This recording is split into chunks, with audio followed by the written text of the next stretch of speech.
Hello दोस्तों, मेरा नाम अनन्या है। मैं 30 साल की हूँ और पुणे में रहती हूँ। एक कॉलेज में प्रोफेसर हूँ, हिंदी साहित्य पढ़ाती हूँ। मेरी ज़िंदगी साधारण है, लेकिन मेरे भीतर एक दुनिया है जो शायद बाहर से कोई नहीं देख पाता। मैं अविवाहित हूँ। कभी शादी के बारे में सोचा भी नहीं, क्योंकि एक बार प्यार में ठोकर खाई थी। उसका नाम था अर्जुन। कॉलेज के दिनों में हमारी दोस्ती हुई, फिर प्यार। लेकिन एक दिन पता चला कि वह किसी और से भी वही बातें कहता था जो मुझसे। उस दिन मेरा भरोसा टूट गया। मैंने तय कर लिया कि अब किसी के जाल में नहीं फंसूंगी। मेरे लिए मेरा काम, मेरी किताबें और रात के सन्नाटे वाले काम ही सब कुछ बन गया। मेरे सौतेले भाई का नाम रोहन है। वह 35 साल का है और मुंबई में एक सॉफ्टवेयर इंजीनियर है। हमारा रिश्ता सौतेला है। मेरी माँ ने दूसरी शादी की थी जब मैं 10 साल की थी। रोहन मेरे सौतेले पिता का बेटा है। बचपन में हमारी ज्यादा बनती नहीं थी। वह अपने दोस्तों के साथ रहता था और मैं अपनी किताबों में। माँ और उनके पिता के बीच भी ज्यादा गर्मजोशी नहीं थी। शायद इसलिए हमारा रिश्ता भी औपचारिक ही रहा। साल में 1-2 बार मिलते थे, कभी दिवाली पर, कभी किसी शादी में। रोहन की शादी 4 साल पहले हुई थी, लेकिन पिछले साल उसकी पत्नी की एक कार हादसे में मृत्यु हो गई। उसके बाद वह थोड़ा बदल गया। पहले वह हंसता बोलता था, अब चुप रहने लगा। फिर पिछले हफ्ते उसने मुझे फोन किया, अनन्या, मैं कुछ दिनों के लिए पुणे आ रहा हूँ काम के सिलसिले में, और एक रात रहूंगा और तुम्हारे साथ थोड़ा वक्त भी गुजार लूंगा। मैंने कहा, आ जाओ, अच्छा लगेगा। मुझे सचमुच खुशी हुई। आखिर परिवार का कोई सदस्य घर आए तो मन को सुकून मिलता है। वह शुक्रवार के दोपहर पहुंचा। मैं कॉलेज से लौटी तो देखा कि वह मेरे घर के सोफे पर बैठा चाय पी रहा था। उसने मुझे देखकर हल्की सी मुस्कान दी और बोला, क्या हाल है प्रोफेसर साहिबा? मैंने हंसकर जवाब दिया, बस किताबों और बच्चों के बीच जिंदगी कट रही है, तुम बताओ। उसने चाय का कप टेबल पर रखा और कहा, बस काम और अकेलापन। सोचा काम के बहाने तुमसे मिल लूं। फिर शाम को हमने साथ में खाना बनाया। मैंने दाल और चावल बनाए, उसने सब्जी। किचन में खड़े खड़े उसने कहा, अनन्या, तुम अभी भी वही पुरानी दाल बनाती हो जो मुझे पसंद नहीं थी। मैंने हंसते हुए कहा, और तुम अभी भी वही शिकायत करते हो, कुछ तो बदला करो। खाना खाने के बाद हम लिविंग रूम में बैठे।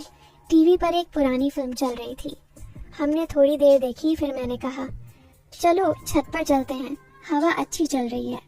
पुणे की शामें ठंडी और सुहानी होती हैं। मुझे छत पर बैठना पसंद है। हम ऊपर गए, 2 कुर्सियां डाली और बातें करने लगे। रोहन ने अपनी जॉब की बातें बताई, कैसे उसका बॉस उसे परेशान करता है, कैसे वह रात रात भर कोड लिखता है।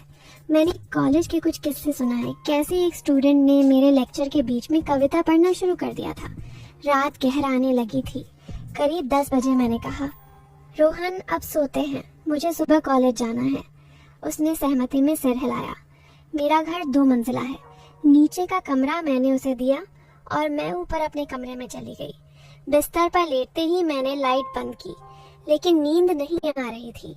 आमतौर पर रात के सन्नाटे में मैं कुछ खास काम करती हूँ जो मुझे इस अकेलेपन से दूर ले जाते हैं। ये पल मेरे लिए बहुत कीमती हैं। उस रात मैं ऐसा कुछ नहीं कर पा रही थी। रोहन की मौजूदगी ने मेरे रोज के रूटीन को थोड़ा बदल दिया था। मैंने सोचा, कोई बात नहीं, एक रात की बात है। लेकिन मन में एक अजीब सी बेचैनी थी। करीब 1 बजे मुझे नींद से हल्की सी झटकी लगी। मैं उठी, पानी पिया और फिर बिस्तर पर लेट गई। बाहर हल्की हवा चल रही थी। मैंने खिड़की खोली और ठंडी हवा को चेहरे पर महसूस किया, लेकिन नींद अब भी दूर थी। मैंने फोन उठाया और एक कहानी पढ़ने लगी। मैं हर रोज कहानियां पढ़ती थी। आज की कहानी एक ऐसी लड़की की थी जो मेरे जैसी थी और उसकी भावनाएं मेरे भीतर कुछ जगा रही थी। फिर मैंने फोन रखा और सोने की कोशिश की, लेकिन अब मन में एक उथल पुथल थी। फिर करीब 2 बजे मैंने हल्की सी आहट सुनी। मैं नीचे गई तो देखा कि रोहन किचन में पानी लेने आया था। उसने मुझे देखा और कहा, अनन्या, तुम सोई नहीं? मैंने कहा मुझे नींद नहीं आ रही। उसने कहा मुझे भी नींद नहीं आ रही, चलो थोड़ी देर बात करते हैं। मैंने हिचकिचाते हुए कहा ठीक है। फिर हम दोनों मेरे कमरे में आ गए। मैं बिस्तर के एक कोने पर बैठी और वह दूसरी तरफ। फिर अचानक बाहर बारिश शुरू हो गई थी। खिड़की से ठंडी हवा आ रही थी। मुझे ऐसी हवा बहुत पसंद है। फिर हमने इधर उधर की बातें की, लेकिन बातें तो हम पहले ही बहुत कर चुके थे। कोई बात बची नहीं थी। तो रोहन ने अपना फ़ोन निकाला और कुछ देखने लगा। मैंने भी अपना फ़ोन उठाया और सोशल मीडिया स्क्रॉल करने लगी। थोड़ी देर बाद उसने कहा अनन्या, मुझे नींद आ रही है, मैं यहीं सो जाऊं? मैंने कहा नहीं, तुम नीचे अपने कमरे में जाओ। उसने नाखुशी से मुंह बनाया और कहा अरे मुझ परेशान मत कर। फिर उसने आंखें बंद की और 2 मिनट में सो गया। मैं उठी, बाथरूम गई और अपने तंग कपड़ों को बदलकर ढीले नाइट सूट में आ गई। मुझे तंग कपड़ों में नींद नहीं आती। वापस लौटकर मैं बिस्तर पर बैठी और फोन पर वही कहानी फिर से पढ़ने लगी। रोहन सो रहा था और उसकी सांसों की आवाज़ कमरे में गूंज रही थी। मैं उन कामों को नहीं कर पा रही थी जो मुझे रात के सन्नाटे में सुकून देते हैं। कहानी पढ़ते पढ़ते मेरा मन उसमें खो गया। उस लड़की की जिंदगी मेरे सामने चल रही थी। उसका अकेलापन, उसकी बेचैनी, सब कुछ मेरे भीतर कुछ हिला रहा था। मैंने फ़ोन रखा और सोने की कोशिश की, लेकिन नींद नहीं आई। रोहन की खर्राटों की आवाज़ मुझे और परेशान कर रही थी। अगर वह वहाँ नहीं होता तो शायद मैं अपने विचारों में डूब जाती या कुछ ऐसा करती जो मुझे रात के अकेलेपन में अच्छा लगता है। लेकिन उसकी मौजूदगी ने सब कुछ रोक दिया था। मैं अपने ही ख्यालों में उलझ गई थी। तभी रोहन ने करवट बदली और सीधा हो गया।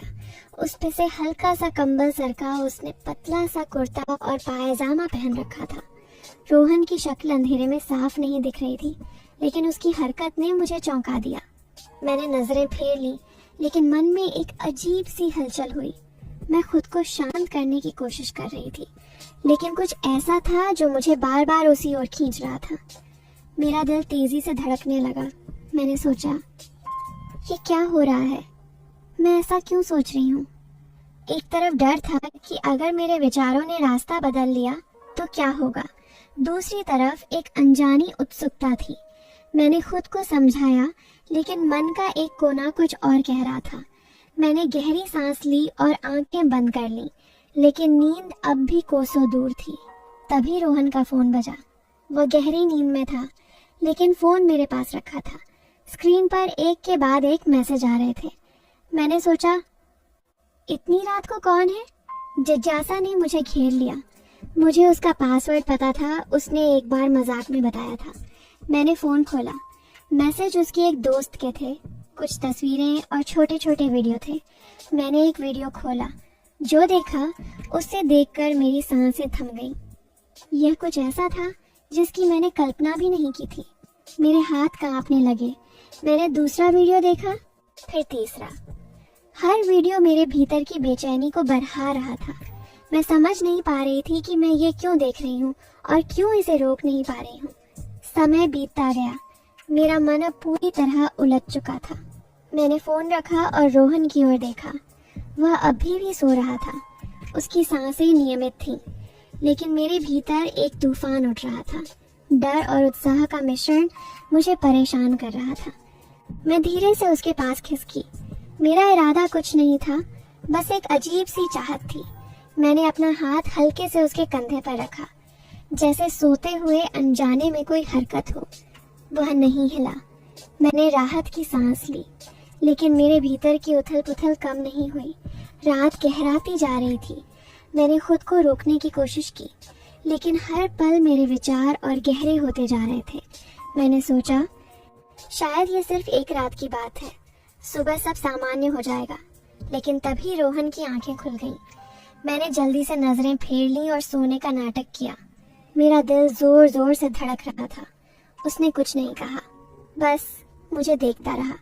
फिर वह उठा और बाथरूम की ओर चला गया। मैं बिस्तर पर पड़ी रही, अपने विचारों से लड़ती हुई। जब वह लौटा तो उसने कहा, अनन्या, तुम ठीक हो? मैंने हल्के से सिर हिलाया। उसने फिर कहा, मुझे लगता है मुझे नीचे सोना चाहिए। मैंने कुछ नहीं कहा। वह चला गया। लेकिन उस रात के बाद मेरे भीतर कुछ बदल गया। मैं अब भी उस पल को समझ नहीं पाई हूँ। शायद यह सिर्फ एक कमजोर क्षण था या शायद कुछ और। अगली सुबह मैं जल्दी उठी। रात की घटना मेरे दिमाग में घूम रही थी। मैंने कॉफी बनाई और छत पर चली गई। रोहन अब भी सो रहा था। मैंने सोचा, क्या वह कुछ जानता है? मन में एक डर था, लेकिन साथ ही एक अजीब सा सुकून भी। मैंने खुद को समझाया, जो हुआ उसे भूल जा, ये बस एक रात की बात थी। लेकिन मन का एक कोना कह रहा था कि यह इतना आसान नहीं है। रोहन करीब 9 बजे उठा। उसने मुझे छत पर देखा और ऊपर आ गया। गुड मॉर्निंग, उसने कहा। उसकी आवाज में कोई अजीबपन नहीं था। मैंने भी सामान्य तरीके से जवाब दिया, गुड मॉर्निंग, कॉफी लोगे? उसने हाँ कहा। हम चुपचाप कॉफी पीते रहे। फिर उसने कहा, अनन्या, रात को मुझे कुछ अजीब सपने आए। मेरे हाथ में कॉफी का कप हल्का सा कांपा। मैंने पूछा, कैसे सपने?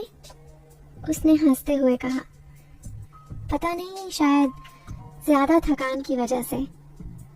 मैंने राहत की सांस ली। शायद वह सचमुच कुछ नहीं जानता था। दिन भर हमने सामान्य बातें की। मैं कॉलेज गई, वह घर पर रहा। शाम को हम बाजार गए, कुछ सामान खरीदा। लेकिन मेरे मन में रात की बात बार बार आ रही थी। मैं समझ नहीं पा रही थी कि मेरे साथ क्या हो रहा है। क्या ये सिर्फ एक कमजोर पल था या मेरे भीतर कुछ और जाग रहा था? रोहन के साथ मेरा रिश्ता हमेशा सौतेला रहा था, न ज्यादा करीबी न ज्यादा दूर। लेकिन उस रात के बाद कुछ बदल गया था। उस दिन रोहन ने मुझे बताया कि वो 3-4 दिन और यही रहने वाला था। ये सुनते ही मेरा मन उदास हो गया, क्योंकि रात के सन्नाटे में मुझे किताबें पढ़ना, किताबें लिखना, कहानियां पढ़ना अच्छा लगता था, जो मुझे सुकून देते थे। अब 3-4 दिन और मुझे इन कामों से छुट्टी लेनी पड़ेगी। रोहन 4 दिन तक मेरे यहाँ रहा। हर रात मैं सोचती कि क्या फिर वही होगा, लेकिन ऐसा कुछ नहीं हुआ। वह अपने कमरे में सोता और मैं अपने में। लेकिन मैं अपनी फेवरेट काम नहीं कर पाती, जैसे किताबें लिखना, किताबें पढ़ना। फिर भी मेरे मन में एक अजीब सी हलचल थी। 5वें दिन वह मुंबई वापस चला गया। जाते वक्त उसने कहा, अनन्या, फिर मिलेंगे, अपना ख्याल रखना। मैंने हाँ में सिर हिलाया। लेकिन जब वह गया तो घर में एक अजीब सा खालीपन छा गया। उसके जाने के बाद मैंने अपनी डायरी खोली और सब कुछ लिख दिया। रात की बेचैनी, मेरे विचार, मेरी उलझन, सब कुछ। लिखते वक्त मुझे एहसास हुआ कि शायद ये सिर्फ एक रात की बात नहीं थी। मेरे भीतर कुछ बदल रहा था। मैंने सोचा, क्या मुझे जिंदगी को एक और मौका देना चाहिए? क्या मुझे अपने अतीत को भूलकर आगे बढ़ना चाहिए? रोहन के साथ जो हुआ वह शायद एक बहाना था। असल में ये मेरे अपने मन की लड़ाई थी। फिर कुछ दिन बाद रोहन ने फिर फोन किया। उसकी आवाज में वही पुरानी गर्मजोशी थी। अनन्या, अगले हफ्ते पुणे आ रहा हूँ, एक प्रोजेक्ट के सिलसिले में। क्या मैं फिर से तुम्हारे यहाँ रुक सकता हूँ? मैंने हिचकिचाते हुए कहा, हाँ, क्यों नहीं। लेकिन मेरे मन में सवाल उठ रहे थे। क्या मैं फिर से उस रात जैसा कुछ महसूस करूंगी? क्या मैं खुद को रोक पाऊंगी? अगले शुक्रवार को आया। इस बार मैंने खुद को तैयार किया था। हमने फिर से साथ में खाना बनाया, छत पर बैठकर बातें की। सब कुछ सामान्य लग रहा था। रात को उसने कहा, मैं नीचे सो जाऊंगा। मैंने राहत की सांस ली, लेकिन उस रात भी नींद नहीं आई। मैं अपने कमरे में थी और वह नीचे। फिर भी मेरे मन में एक अजीब सी हलचल थी। मैंने खुद से कहा, यह सब दिमाग का खेल है, इसे खत्म कर। अगले दिन सुबह हम कॉफी पी रहे थे। उसने अचानक कहा, अनन्या, उस रात तुम ठीक थी ना? मैं चौंक गई। मेरे हाथ में कॉफी का कप हल्का सा कांपा। मैंने कहा, हाँ, क्यों? उसने हंसते हुए कहा, तुम थोड़ी परेशान लग रही थी। मैंने सोचा शायद मेरी वजह से। मैंने जल्दी से कहा, नहीं ऐसा कुछ नहीं था। लेकिन मेरे मन में तूफान उठ रहा था। क्या वह सचमुच कुछ जानता था या यह मेरा वहम था? 2 दिन बाद मुंबई लौट गया। इस बार कुछ नहीं हुआ। न वह रात दोहराई गई, न मेरे मन में वही उथल पुथल उठी। लेकिन उसके जाने के बाद मैंने खुद से एक सवाल पूछा, क्या मैं सचमुच उस रात को भूल पाऊंगी या यह मेरे भीतर हमेशा एक सवाल बनकर रह जाएगा? मैंने अपनी डायरी में आखिरी पन्ना लिखा। जिंदगी हमें कई बार ऐसे मोड़ पर लाकर खड़ा कर देती है जहां सही और गलत की रेखा धुंधली हो जाती है। उस रात मैंने अपने मन की गहराइयों को देखा। शायद ये एक कमजोरी थी, शायद एक सच्चाई। लेकिन मैंने सीखा कि इंसान होने का मतलब है अपनी भावनाओं से लदना, उन्हें समझना। रोहन मेरे लिए हमेशा एक सौतेला भाई रहेगा, लेकिन उस रात वह मेरे लिए एक सवाल बन गया। एक ऐसा सवाल जिसका जवाब शायद मुझे कभी न मिले। मैंने तय किया है कि अब मैं अपने अतीत को पीछे छोड़ दूंगी। शायद किसी दिन मैं प्यार को फिर से मौका दूं, लेकिन उस रात का सन्नाटा मेरे भीतर हमेशा गूंजता रहेगा, एक अधूरी कहानी की तरह। मैंने डायरी बंद की और खिड़की की ओर देखा। बाहर सूरज उग रहा था। मैंने सोचा, शायद हर रात के बाद एक सुबह आती है, लेकिन कुछ रातें ऐसी होती हैं जो सुबह के साथ भी खत्म नहीं होती। मैंने एक गहरी सांस ली और अपने दिन की शुरुआत की, लेकिन मेरे मन का एक कोना अभी भी उस सन्नाटे में खोया हुआ था। एक दिन मेरी जिंदगी में एक नया दोस्त आया, विक्रम। 1 साल हम साथ रहे, दूसरे साल हमने शादी कर ली। हम खुशी खुशी रहने लगे। मुझे समझ में आ गया कि एक इंसान का अकेलापन उसे बचा भी सकता है और बर्बाद भी कर सकता है। पहले मैं धोखा खा चुकी थी, इसीलिए मैं प्यार व्यार के चक्कर में नहीं गई और मैं किसी और की तरफ खींची चली जा रही थी, जो मेरे लिए बहुत गलत था। फिर मुझे एहसास हुआ कि मुझे किसी के साथ की ज़रूरत है जो मुझे प्यार करे, मेरी इज्जत करे, मुझे दुनिया की हर खुशी दे। विक्रम मुझे वो सब दे रहा था। वक्त के साथ मैंने सही फैसला लिया और मैं अपनी ज़िंदगी में खुश हूँ।